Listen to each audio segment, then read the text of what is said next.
everyone and welcome back. First of all, I want to say sorry because I know it's been a while since I last uploaded any video for your UPSR English paper. I am truly sorry because my hands were full covering other subjects. But it's okay, I'm back and we're going to continue to talk further about your UPSR English paper. In this video, we are going to discuss about your UPSR English paper 2, or to be more precise, we are going to talk about section C paper 2, which is also known as note expansion.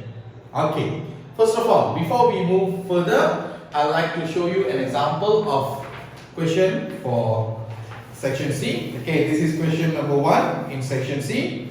You have one picture and 10 words as your notes, and you can use these words to construct sentences. And this is your second choice of B, where you have 3 pictures, and for each picture you have different sets of notes. You can use these notes to construct sentences. Now students, some of you prefer question number 1, some of you prefer question number 2. Whatever your choice is, please make sure it is your own choice. Don't let others, even your teachers, to influence your choice. Why? Because remember, you are the one who going to sit for the exam and you are the one who going to answer the paper. So don't choose based on what people had said for you. Choose the question that you are comfortable with and you believe that you can write well.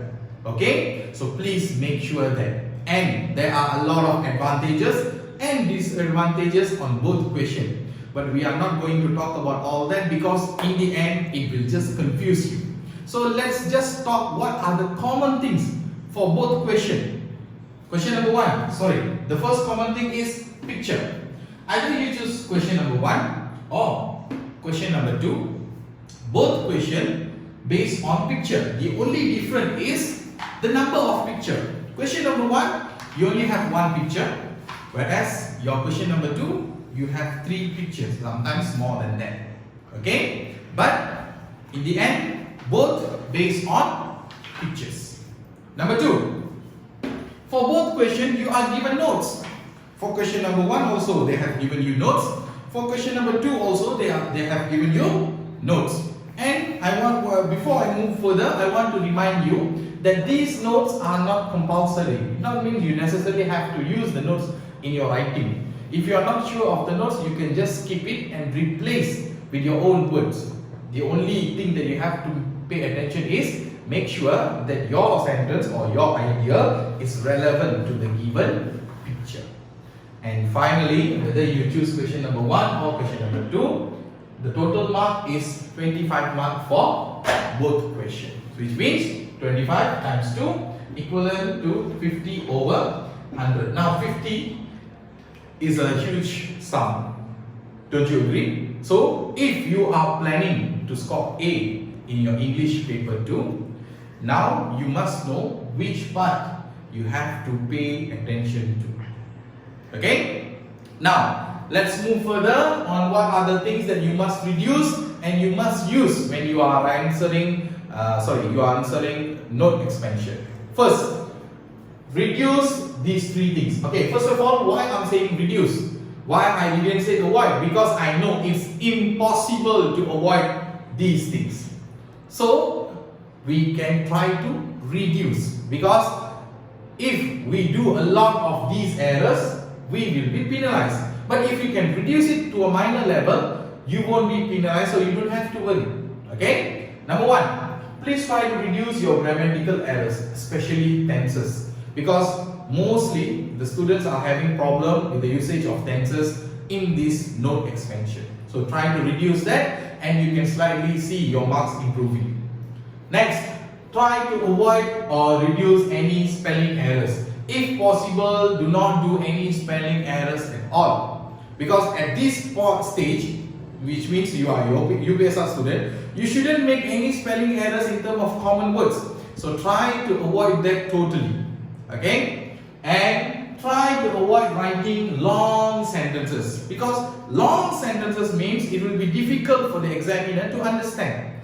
In the end, they will confuse and they don't know and they can't understand what are you trying to convey. So to be on the safe side, try to avoid or reduce long sentences. Okay? Next, try to use any idioms or proverbs in your writing. Yeah, I'm sure some of you will be saying, yes sir, I am using simile. But let me ask you something. Do you think simile is enough? Do you think using simile is sufficient and enough for you to get an A in note expansion or English paper 2? If you ask me, I would say definitely no. Because simile, we don't consider simile as something which shows or reflects your proficiency in English. I normally encourage my students to incorporate any idioms or proverbs in their writing because this reflects your proficiency in English. Okay? Next, try to use at least two types of sentences, which is simple and compound sentences. And I'm sure by now you should already know there are only three types of sentences in English: simple, compound, and complex. So I don't want to force you to use complex sentences, but at least you can try simple and compound sentences to show that you have sentence variety in your composition. Okay?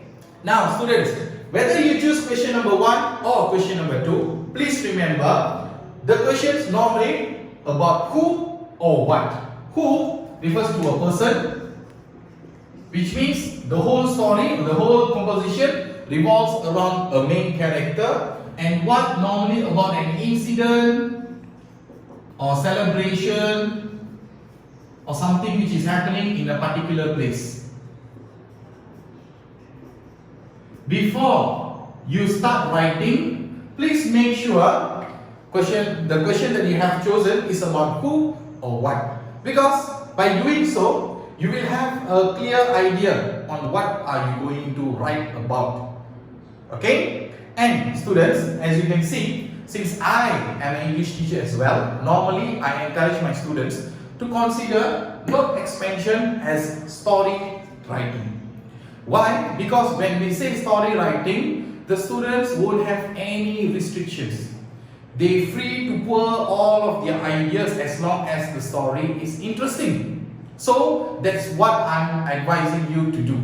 And if you are planning to write as if note expansion as a story, what are the things that you must know? First of all, these are the three things that you must know: before, during, after.